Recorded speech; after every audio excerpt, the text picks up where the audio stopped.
Hello everyone. तो दोस्तों आज की इस वीडियो में हम बात करेंगे ईसीजी टेक्नीशियन के बारे में। ठीक है, ईसीजी टेक्नीशियन की जो पोस्ट है दोस्तों, इसके बारे में हम यहाँ पे बात करेंगे कि यहाँ पे क्वालिफिकेशन जो है आपकी क्या रिक्वायर्ड रहती है, एज लिमिट क्या मांगी जाती है, सिलेक्शन का प्रोसेस कैसे होता है, एग्जाम पैटर्न जो है किस तरीके से यहाँ पे होता है, सैलरी आपकी क्या होती है दोस्तों, फीस वगैरह एप्लीकेशन फॉर्म की जो फीस है वो यहाँ पे क्या होती है, और मेडिकल जो है कितना क्या यहाँ पे देखा जाता है। ठीक है, इन सारी चीज़ों के बारे में हम इस वीडियो में बात करेंगे दोस्तों। वीडियो यहाँ पे हेल्पफुल होने वाली है, और थोड़ी सी भी अगर वीडियो हेल्पफुल आपको लगती है तो चैनल को आप सब्सक्राइब करके रख सकते हैं इस तरह की और भी इंफॉर्मेटिव वीडियोस का नोटिफिकेशन पाने के लिए। ठीक है दोस्तों, तो यहाँ पे सबसे पहले दोस्तों अगर हम बात करें ईसीजी टेक्नीशियन की, ठीक है, तो ये दोस्तों आपको जब आप हॉस्पिटल वगैरह में जाते हो ना, तो वहाँ पे अगर मान लीजिए आपको हार्ट के रिलेटेड में कोई प्रॉब्लम है, कोई सांस वगैरह आपको फूलती है और आप डॉक्टर के पास जाते हो, तो डॉक्टर आपको बोलता है भाई आप ईसीजी जो है मतलब करा के आइए, ईसीजी आप करा के आइए।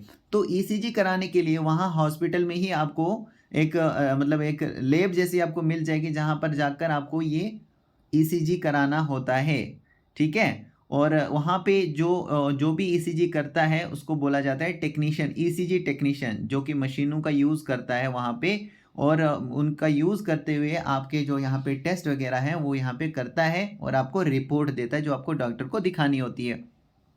तो अगर आप इस पोस्ट के लिए इंटरेस्ट रखते हैं दोस्तों, तो आप यहाँ पे ईसीजी टेक्नीशियन का कोर्स भी कर सकते हैं। कोर्स करने के बाद दोस्तों यहाँ पे जैसे रेलवे रिक्रूटमेंट बोर्ड की ओर से यहाँ पे पोस्टें निकलती है, तो यहाँ पे उसके बाद अप्लाई कर सकते हैं। ठीक है, तो सबसे पहले देखिए दोस्तों, यहाँ पे ईसीजी टेक्नीशियन या फिर इसको कह सकते हैं हम इलेक्ट्रोकार्डियोग्राम या फिर ईसीजी। तो इसका काम क्या होता है कि ये जो हार्ट की जो गति होती है, मतलब हार्ट की जो हमारा हार्ट होता है ना, वो धड़कता है। जैसे 1 मिनट में 70 से 72 बार, आप सभी जानते हैं दोस्तों, 70 से 72 बार हमारा जो हार्ट है वो बीट करता है। तो अगर इसकी बीटिंग जो है वो कम आ जाती है, मान लीजिए कि 50 ही बार ये धड़कता है या 40 बार ये धड़कता है ना, या समझाने के लिए आपको बता रहा हूँ, 1 मिनट में अगर 50 या 50 बार धड़क रहा है या 40 बार ही धड़क रहा है, या फिर 70 से ऊपर की रेंज जा रही है आपकी, 90 बार धड़क रहा है, 80 85 बार धड़क रहा है, तो ये क्या यहाँ पे इम्बैलेंस स्टेट हो जाती है। जब भी कोई स्टेट जो है बैलेंस से इम्बैलेंस की ओर हो जाती है, तो फिर हमें प्रॉब्लम जो है क्रिएट हो जाती है। समझ में आ रहा है ना? तो यहाँ पे जो है इलेक्ट्रोकार्डियोग्राम या फिर ईसीजी जो हम करते हैं, उससे हमें हार्ट की जो गति है, किस तरीके से हमारा हार्ट जो है धड़क रहा है, उससे हमें ये गतिविधि को देखता है, मतलब हमें पता लगता है हमें। ठीक है, इसलिए हम ईसीजी कराते हैं। अब दोस्तों नेक्स्ट हम यहाँ पे देख लेते हैं इस पोस्ट के लिए, जो ईसीजी टेक्नीशियन की पोस्ट रहती है दोस्तों, तो इसके लिए जो एज लिमिट है वो यहाँ पे क्या देखी जाती है। तो यहाँ पे देखिए 18 साल यहाँ पे मिनिमम एज देखी जाती है। आरआरबी की ओर से, जो रेलवे की ओर से यहाँ पे ईसीजी टेक्नीशियन की पोस्टें निकलती है, इसके लिए मिनिमम एज आपकी 18 साल देखी जाती है, और मैक्सिमम एज जो है 36 साल देखी जाती है अगर आप अनरिजर्व कैटेगरी से बिलोंग करते हो। तो अगर आप दोस्तों कैटेगरी में आते हो तो आपको रिलैक्सेशन फर्दर मिल जाता है, छूट आपको देखने को मिल जाती है, लेकिन जनरल में 18 से 36 साल तक अगर आपकी एज आती है, आप यहाँ पर इस पोस्ट के लिए अप्लाई कर सकते हैं।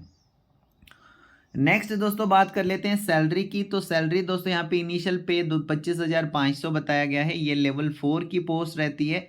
25,500 यहाँ पे इनिशियल पे रहती है, और इसके अलावा दोस्तों ये भी डिपेंड करता है कि कौन सी सिटी में जो है आपकी पोस्टिंग है, कौन सी जगह पर आपको ड्यूटी के लिए रखा गया है, तो उस हिसाब से भी यहाँ पे कुछ अलाउंसेस वगैरह जो हैं अलग अलग होते हैं।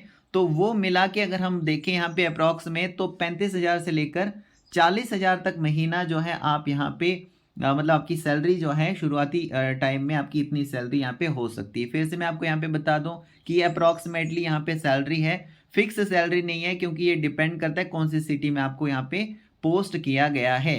ठीक है दोस्तों, इसके अलावा दोस्तों यहाँ पे कुछ और बात कर लेते हैं। तो देखो यहाँ पे दोस्तों इस पोस्ट के लिए C1 का मेडिकल देखा जाता है। जैसे मैंने शुरू में ही बताया था आपको कि मेडिकल यहाँ पे होता है, तो C1 का मेडिकल इस पोस्ट के लिए होता है। और C1 के मेडिकल में क्या होता है कि सबसे पहले तो अगर आप मेडिकल लाइन में जा रहे हो ना, तो आप हर तरह से फिट होने चाहिए, मतलब शरीर आपका पूरी तरह से क्या होना चाहिए, फिट होना चाहिए। ठीक है, उसके बाद फिर यहाँ पर आपकी आई जो साइट होती है, नज़र जो होती है, वो यहाँ पे देखी जाती है। दूर की जो नज़र है वो देखी जाती है 6/12 की, 6/18 विद या फिर बिना गिलासेस के, मतलब गिलासेस लगा के या फिर बिना गिलासेस के डिस्टेंस विजन आपका 6/12 6/18 का हो। और नियर विजन की बात करें, पास की जो नज़र की बात करें तो SN 0.6 जो है बिना गिलासेस के या फिर गिलासेस लगा के हो, जहां पे आपको रीडिंग या फिर क्लोज जो काम की जो है वो आवश्यकता पड़ती है। तो ये दोस्तों होता है C1 के मेडिकल, C1 का मेडिकल जो कि यहाँ पे देखा जाता है। ठीक है, तो आप जो है अपनी आंखों का जो है चेकअप करा सकते हैं, देख सकते हैं इसमें जो है जो भी यहाँ पे मांगा गया है, तो ये आप चेकअप करा सकते हैं। ठीक है, कोई प्रॉब्लम नहीं है। तो ये होता है दोस्तों C1 का मेडिकल। उसके बाद दोस्तों बात करें यहाँ पे रिक्रूटमेंट प्रोसेस की, कैसे यहाँ पे रिक्रूटमेंट की जाती है, कैसे यहाँ पे भर्ती की जाती है। तो देखिए दोस्तों, यहाँ पे कंप्यूटर बेस जो टेस्ट है CBT जो है इसके लिए कंडक्ट कराया जाता है। एक सिंगल स्टेज CBT होता है, सिंगल स्टेज CBT होता है, जिसमें 100 क्वेश्चन आपसे पूछे जाते हैं, 100 क्वेश्चन आपसे पूछे जाते हैं, और 100 क्वेश्चन को करने के लिए 90 मिनट का आपको टाइम दिया जाता है करने के लिए। और अगर दोस्तों आप PWD वाले हैं तो PWD कैंडिडेट्स के लिए 120 मिनट का यहाँ पे टाइम दिया जाता है करने के लिए।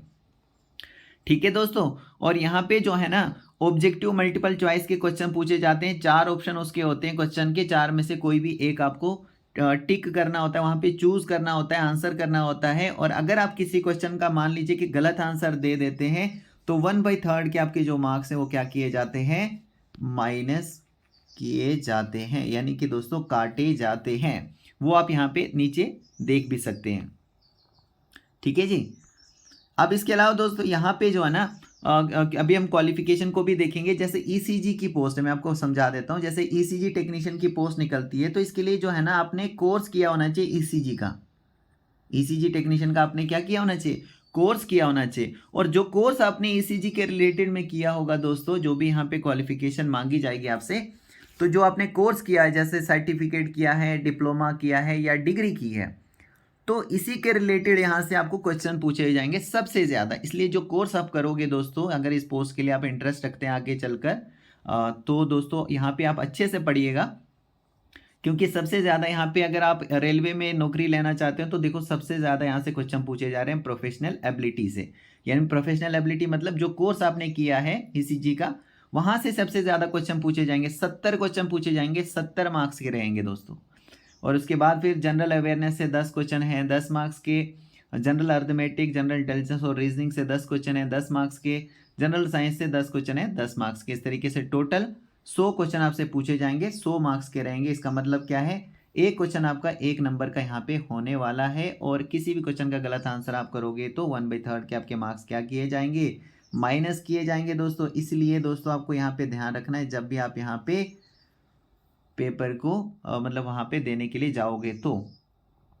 ठीक है, अब यहाँ पे देखिए दोस्तों क्वालिफिकेशन कि क्वालिफिकेशन यहाँ पे क्या रिक्वायर्ड रहती है अगर आप यहाँ पे ECG टेक्नीशियन मतलब पोस्ट लेना चाहते हैं। तो देखो दोस्तों, क्वालिफिकेशन के लिए सिंपल है, या तो आपने 12th किया होगा, और 12th में भी दोस्तों क्या, अगर आप साइंस, अगर आप मेडिकल लाइन में जा रहे हो ना तो आप साइंस चूज कीजिए। ठीक है, पहले से ही आप ध्यान रखिए कि आगे चलकर अगर आप जो मतलब मेडिकल लाइन में जाते हैं तो आप जो अपना 12th है ना वो साइंस में कीजिए। और साइंस में भी जैसे बायो वगैरह सब्जेक्ट होते हैं वो सब्जेक्ट आप रखिए, अच्छे से पढ़िए, क्योंकि आपने ठान लिया होगा कि आगे मेडिकल लाइन में ही जाना है। तो काफ़ी हेल्पफुल आगे आपको होने वाली है अगर आप अच्छे से पढ़ोगे तो देखिए दोस्तों, 10+2 के बाद आपने किया हो कोई सर्टिफिकेट कोर्स, कोई भी मतलब नहीं, ECG इसमें देखो ECG लेबोरेटरी टेक्नोलॉजी या कार्डियोलॉजी टेक्नीशियन या फिर कार्डियोलॉजी टेक्निक्स कोर्स आपने किया हो, सर्टिफिकेट किया हो, डिप्लोमा कोर्स किया हो 12वीं के बाद, या फिर दोस्तों आपने ग्रेजुएशन के बाद किया हो, जैसे ग्रेजुएशन इन साइंस आपने किया, उसके बाद सर्टिफिकेट या डिप्लोमा कोर्स किया है आपने,